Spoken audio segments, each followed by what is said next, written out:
1943년 어느 날 천재화가 파블로 피카소가 파리의 거리를 걷다가 버려진 지 오래된 것처럼 보이는 낡은 자전거 하나를 발견하게 됐습니다.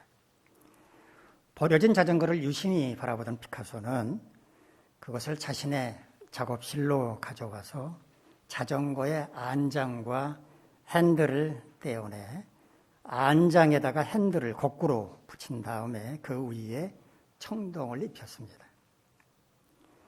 피카소는 그렇게 버려진 자전거로 만든 새로운 작품에 황소머리, 떼떼뚜후라는 이름을 붙였습니다.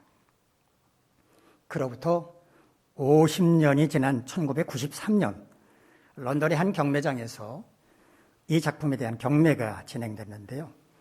피카소의 예술성과 독창성이 잘 드러난 작품으로 평가를 받아서 자그마치 293억 원이라고 하는 거액에 낙찰이 되었다고 합니다. 그냥 버려졌더라면 고철에 불과했을 폐 자전거였지만 천재화가 피카소의 손길이 닿는 순간 위대한 미술 작품으로 변신했던 것입니다. 똑같은 그릇이라도 그것을 어떤 용도로 사용하느냐에 따라서 그 가치는 천차만별로 달라집니다.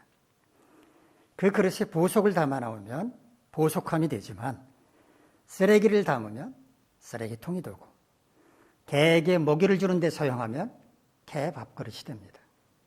우리도 마찬가지입니다. 우리가 어떻게 쓰임을 받느냐에 따라서 우리의 가치는 달라집니다. 귀한 그릇이 될 수도 있고 천한 그릇이 될 수도 있습니다. 미국 뉴욕에서 이런 일이 있었습니다. 어떤 사람이 급하게 택시를 타려다가 노점에서 장사하는 한 할머니의 과일 더미를 넘어뜨린 채 그대로 가버렸습니다. 그 할머니는 앞을 보지 못하는 시각장애인이었습니다.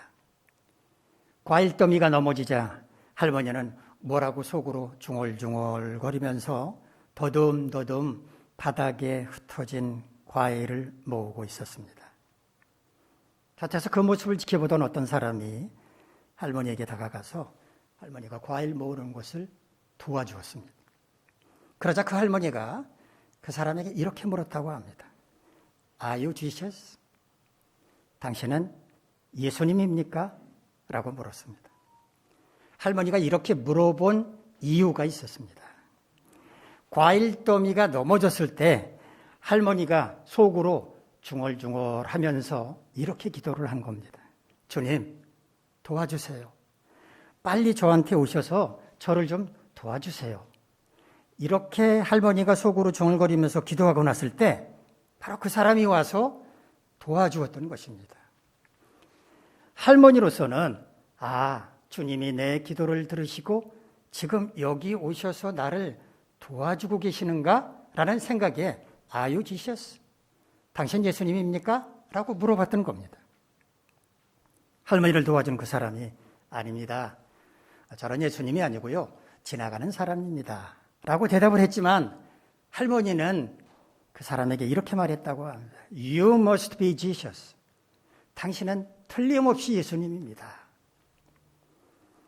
할머니로서는 적절할 때 와서 자신을 도와준 그 사람이 틀림없는 예수님이라고 생각할 수밖에 없었을 겁니다.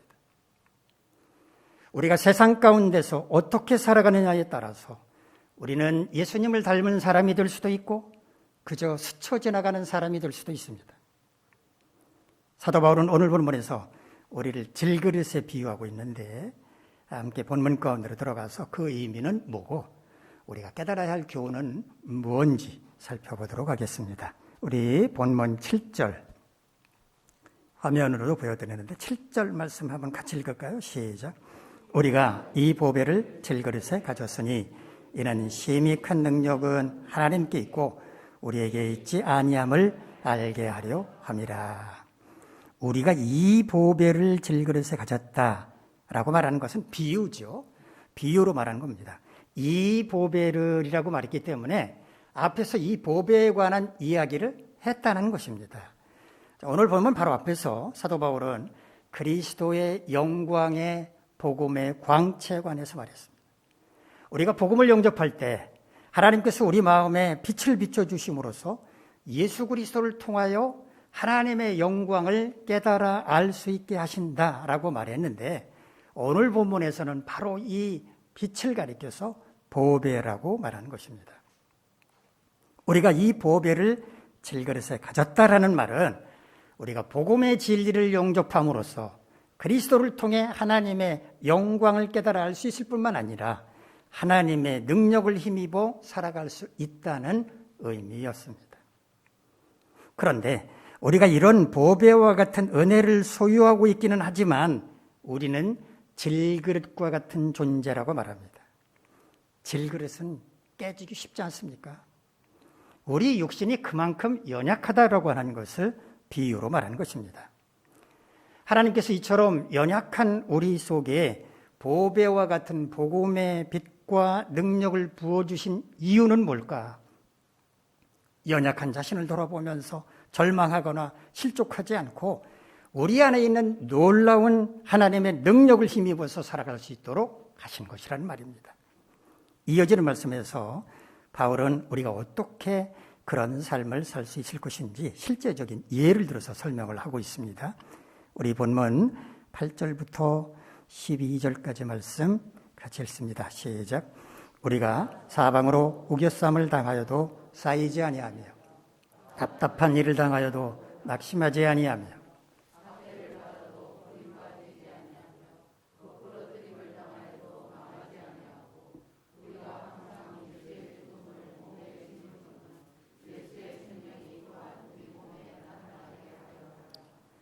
우리 살아있는 자가 항상 예수를 위하여 죽음에 넘겨지건 예수의 생명이 또한 우리 죽을 육체에 나타나게 하려 함이라. 그런즉 사망은 우리 안에서 역사하고 생명은 너희 안에서 역사하느니라. 네 가지의 구체적인 사례를 제시합니다. 사방으로 우겨쌈을 당해도 쌓이지 않고 답답한 일을 당해도 낙심하지 않으며 박해를 받아도 버림받지 않고 거꾸러뜨림을 당하여도 망하지 않는다고 말합니다. 질그릇처럼 깨지기 쉬운 우리가 언제라도 만날 수 있는 다양한 육체적인 고난들을 하나하나 열거하고 있는데, 그런 고난 앞에서 무릎을 꿇지 않고 꿋꿋하게 버틸 수 있는 것은 우리 속에 보배가 있기 때문이라는 것입니다. 하나님의 영광을 바라보며 고난을 견딜 수 있고 하나님께서 주시는 능력으로 고난을 이겨낼 수 있기 때문이라는 겁니다. 우리가 항상 예수의 죽음을 몸에 짊어진다라고 말하는데, 예수님께서 십자가 죽음의 길을 걸어가신 것처럼 우리도 죽을 만큼 힘든 고난을 겪는다는 겁니다. 하지만 우리가 이런 고난을 참고 견디는 이유는 무엇인가? 우리를 통해 예수 그리스도의 생명이 나타나게 하려는 것이라고 말합니다. 예수 그리스도의 생명이 나타난다는 게 무슨 뜻이겠습니까? 복음을 영접한 그 사람이 영생을 얻게 되고 그가 예수 그리스도의 가르침을 따라 살아감으로써 그를 통해서 예수 그리스도를 볼 수 있게 된다는 의미입니다. 우리가 복음을 전할 때 숱한 고난을 겪을 수 있지만 그럼에도 불구하고 누군가가 우리가 전한 그 복음을 듣고 예수 그리스도를 구주로 영접한다면 그 사람은 영원한 생명을 얻게 될 것이므로 결국 그를 통해서 예수 그리스도의 생명이 나타나게 된다는 말입니다. 마지막 12절에서 사망은 우리 안에서 역사하고 생명은 너희 안에서 역사한다 라고 말하는데, 복음을 전하는 바울은 죽음과 같은 고난을 견뎌야만 하지만 복음을 영접하는 고린도 교회 성도들에게서는 예수 그리스도의 생명, 즉 영생이 꽃을 피운다는 의미입니다. 오늘 본문의 핵심 메시지는 이겁니다.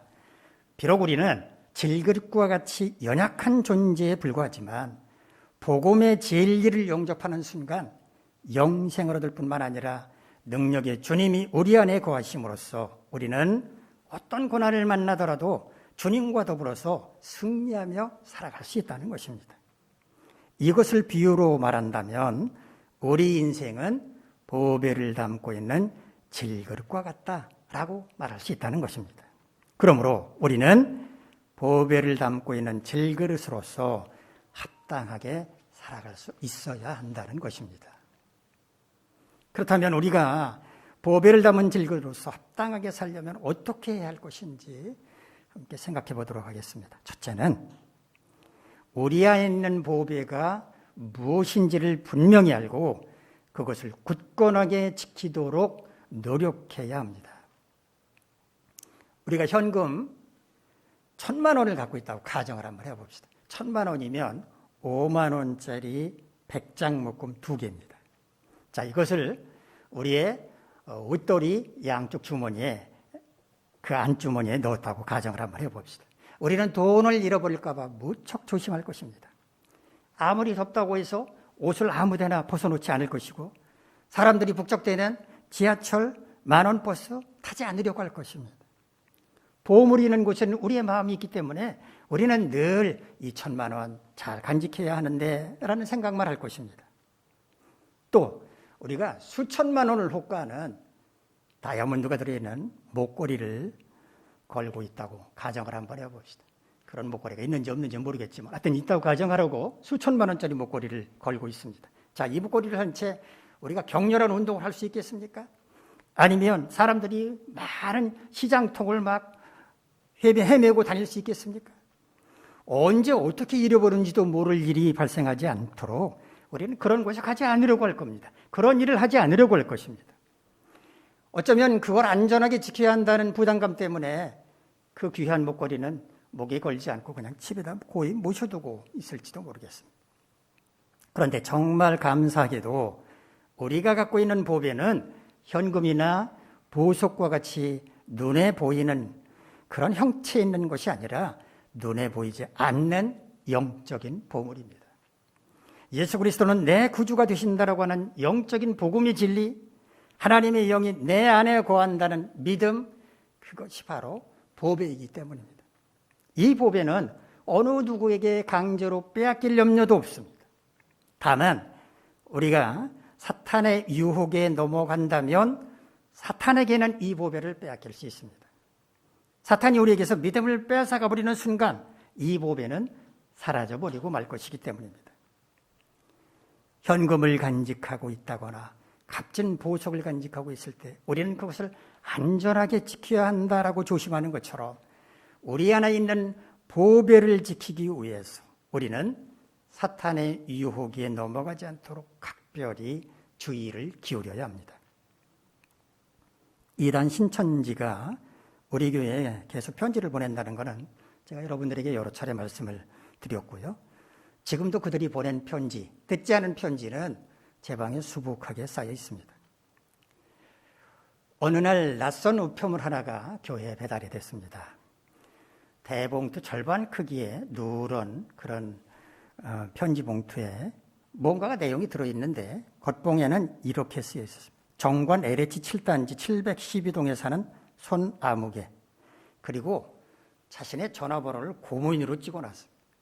대개 공개되는 우편물에 자신의 전화번호를 적지는 않는데 특이하게도 전화번호를 명시를 했고 고무인으로 찍어서 전화번호를 명시했다는 게 참 특이했습니다. 확인하지 않고 그냥 버리려고 하다가 혹시라도 교회에 어떤 민원을 제기하는 건 아닐까? 이런 생각에 뜯어봤더니 신천지 이만희 교주가 요한계시록 강의를 유튜브를 통해서 하고 있다는 홍보물이었습니다. 이처럼 신천지가 복음을 전혀 접하지 않은 정말 복음전도 대상자들이 아니라 이미 신앙생활을 착실하게 잘하고 있는 사람들이나 저와 같은 목회자들을 유혹하려는 이유가 뭘까요? 그렇게 하는 것이 훨씬 편하기 때문입니다. 잡힐지 안 잡힐지도 모르는 불확실한 세상에 그물을 던지는 것보다는 그물로 확실하게 잡아놓은 물고기들의 정신을 혼미하게 만들어서 자기들 쪽으로 오게 하는 게 훨씬 승산이 높다고 판단하기 때문입니다. 만약 우리가 사탄의 유혹에 넘어가 우리의 믿음을 저버리는 순간 우리 안에 있던 보배는 더 이상 보배가 아닙니다. 그것은 연기처럼 호련히 사라져버리고 말 것이기 때문입니다. 제가 부목사로 섬기던 교회 어느 권사님은 신천지로 넘어갔습니다. 그분은 진주 교대 출신으로 초등학교 교사였습니다. 남편은 실업계, 공업계 고등학교 교사 출신이었습니다. 세상적인 눈으로 본다면 그분들은 인텔리전시아, 지식인들이었습니다. 그런데 이분들이 신천지로 넘어간 뒤부터 기존 교인들을 포섭하려고 혈안이 돼 있다는 게 문제였습니다. 나는 바보처럼 살았어 라고 회개하는 것은 참 귀하고 값진 일이긴 합니다만은 이단으로 넘어간 다음에 나는 바보처럼 살았다면서 그동안 교제해왔던 믿음의 동료들을 포섭하려고 안간힘을 쓴다면 이거야말로 내부 총질이 아니겠습니까? 우리 안에 있는 보배를 잘 지킨다고 하는 것은 우리의 믿음을 굳건하게 지키는 것으로 의미합니다. 우리는 우리 안에 있는 보배를 잘 지킬 책임이 있습니다. 어떤 경우에도 그것을 잃어버려서는 안 됩니다. 그것을 잃어버릴 때 우리의 존재 가치도 잃어버리기 때문입니다. 우리가 존귀한 것은 우리 안에 보배가 있기 때문인데 만약에 우리가 이 보배를 잃어버리고 만다면 우리는 아무것도 아닌 존재로 전락하고 마는 것입니다. 여러분 안에 얼마나 소중한 보배가 있는지 분명하게 아시고 그것을 잘 지킬 수 있기를 간절히 바랍니다. 둘째는 우리는 질그릇처럼 깨지기 쉬운 존재라고 하는 것을 인정하고 늘 조심하지 않으면 안 된다는 겁니다. 질그릇의 원료가 뭡니까? 진흙입니다. 진흙으로 그릇을 빚어서 높은 온도의 불가마 속에서 구웠다고는 합니다만은 흙으로 만들어졌기 때문에 깨지기가 쉽습니다. 높은 곳에서 떨어지면 산산조각이 나버리고 조금만 잘못 다뤄도 금이 잃습니다. 우리 인간을 질그릇에 비유하는 것은 그만큼 우리는 연약한 존재이기 때문입니다. 강한 것 같지만 상처받기 쉬운 존재이고 완벽한 것 같지만 허점이 많은 존재입니다. 성경을 보면 많은 믿음의 선조들은 우리 인생이 얼마나 연약한 존재인지를 고백했습니다. 티끌과 같고 밤의 한순간과 같으며 아침에 피었다가 저녁에 시들고 마는 꽃과 같다고 말했습니다. 그렇다고 해서 우리는 매사에 자신감도 없이 비실거리며 살아야 한다는 말은 결코 아닙니다. 우리는 살면서 자신감을 가질 필요가 있습니다. 그러나 우리는 깨어지기 쉬운 존재임을 인정하라는 말은 자만하지 말아야 한다는 말이죠. 마귀가 나를 유혹한다고 어린 반푼어치도 없는 말 하지 마. 나는 끄떡없어 라고 큰 소리치지 말라는 겁니다. 마귀가 얼마나 영악한 존재인지를 몰라서 하는 말이기 때문입니다. 누구에게 무슨 소리를 듣더라도 나는 상처받지 않을 테니 걱정하지 말라면서 자신만만해하지 말라는 겁니다. 말만 그렇게 할 뿐이지 속으로는 상처받고 병들어서 언젠가 무너져버리고 말지도 모르기 때문입니다. 자신은 깨어지기 쉬운 질그릇과 같다고 인정하는 사람은 전능하신 주님께 도움을 구하고 주님의 손을 붙잡는 사람입니다. 나는 끄떡없으니 신경 쓰지 말라며 큰소리치다가 만신창이가 되도록 두들겨 맞고 무너지는 사람하고 주님의 손을 잡고 너끈하게 맞서는 사람 가운데 누가 더 지혜로운 사람이겠습니까? 1990년대 후반쯤 진주라는 여자 가수가 난 괜찮아 라는 노래로 데뷔를 했는데요. 폭발적인 가창력으로 단숨에 스타덤에 오른 적이 있었습니다. 난 괜찮아 라는 곡은 이별의 아픔을 노래하는 내용인데요. 디스코 리듬에 맞춰서 아주 경쾌하게 흘러갑니다. 아마 그 곡을 아는 분도 계실 겁니다. 가사 내용을 보면 이런 내용이라 네가 나를 떠나면 남겨진 내가 눈물로 밤을 지샐 거라 믿겠지만 난 괜찮다. 나를 동정하지 마라. 네가 나의 전부일 거라고 생각하지 마라. 아무리 약해 보이고 아무리 어려워 보여도 난 괜찮다. 나는 쓰러지지 않는다. 그런데 이 노래의 후반부에 가면 이런 가사가 나옵니다. 아무리 아름다워도 아무리 꿈결 같아도 영원토록 변치 않을 수 없다면 난 괜찮아. 영원토록 변치 않을 수 없다면 난 괜찮아라니 이게 무슨 의미입니까? 어차피 사랑은 영원하지 않다는 것을 안다는 말입니다. 사랑이 그런 걸 알기 때문에 괜찮다라고 말하는 겁니다. 사실은 이 노래는 번안곡입니다. 미국의 싱어송라이터이자 영화배우로 활동하는 글로리아 게이너의 I Will Survive라는 노래를 우리 상황에 맞게 가사를 바꿔서 부르는 노래입니다. 이 노래를 듣고 있다면 경쾌한 리듬에 몸은 들썩거리긴 하는데 괜찮다고 말하는 게 왠지 슬퍼 보입니다. 괜찮다고 노래는 하는데 스스로를 위로하는 말일 뿐 실제로는 괜찮아 보이지 않기 때문입니다. 시련을 당했는데 괜찮을 사람이 있을까요? 세상에 그런 사람은 없을 겁니다. 그 아픔은 그의 삶을 고통스럽게 만들 게 뻔합니다. 여러분의 가정에서는 깨가 쏟아집니까? 아니, 깨만 쏟아집니까? 그래서 이웃들이 난립니까? 너무 고수해서 못 살겠다고 그럽니까? 제발 그런 가정이 되기를 간절히 바랍니다만은 과연 그런 가정이 얼마나 되겠습니까? 있기는 할까요? 다 아픔이 있고 서운한 일이 있고 그래서 싸우기도 합니다. 신앙생활을 할 때도 역시 아픔이 있습니다. 주 안에서 우리는 한 형제요 자매라고 말은 그렇게 하지만 너는 너고 나는 나일 때가 훨씬 많습니다. 주님의 종인이 주님처럼 대우해야 한다고 말은 하지만 그렇게 대우하는 사람 많지 않습니다. 이런저런 일로 서로에게 상처를 주고 또 상처를 받습니다. 유별난 교회라서 그런 게 아닙니다. 겉으로 드러나지만 않았을 뿐이지 대부분의 교회가 다 그렇습니다. 왜 이런 걸까요? 우리 모두는 질그릇과 같은 존재이기 때문입니다. 연약하고 결점도 많고 완벽하지도 못하기 때문에 상처도 받고 상처도 줄 수밖에 없는 것입니다.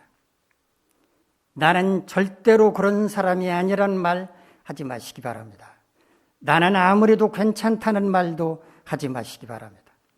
대신 저는 연약하다고 부족하다고 허물 많은 사람이라고 그러니 제발 저를 좀 도와달라고 주님께 기도하시기 바랍니다. 그럴 때 우리 안에 있는 보배는 든든하게 지켜질 수 있을 것입니다. 셋째로 우리 안에 있는 보배를 사람들에게 보여줄 수 있어야 합니다. 우리 안에 있는 보배는 예수 그리스도이시고 영생의 소망이라고 말씀을 드렸습니다.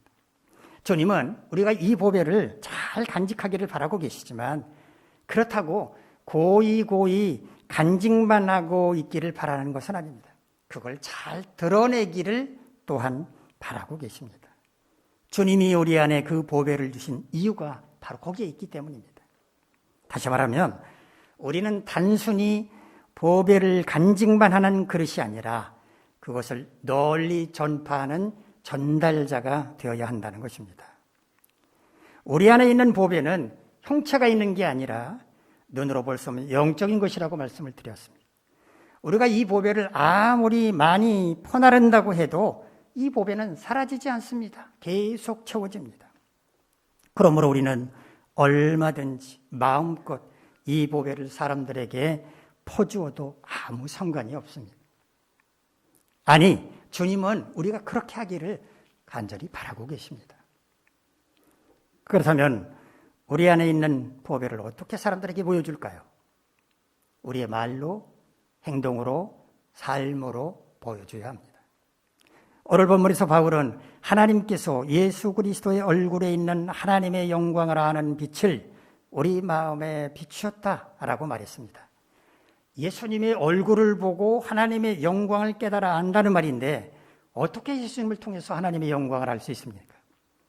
예수님의 표정, 예수님의 말씀하시는 것, 예수님의 행동하는 것, 예수님의 삶을 보고서 하나님은 이런 분이셨겠구나 깨달아 알 수 있기 때문입니다.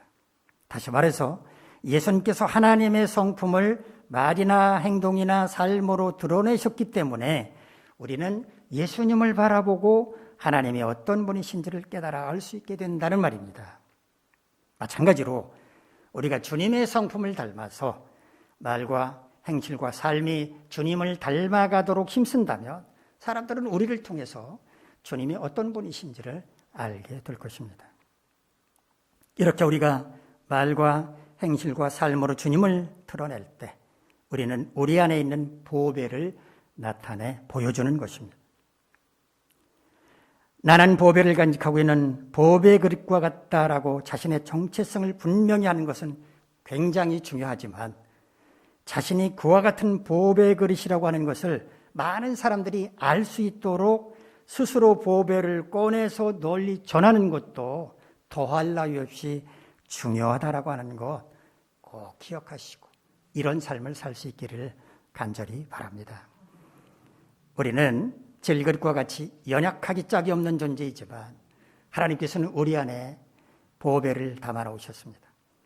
예수 그리스도를 구주로 영접한 자에게 주시는 영생과 늘 주님의 능력을 힘입어 살아가도록 성령을 충만하게 부어주셨습니다.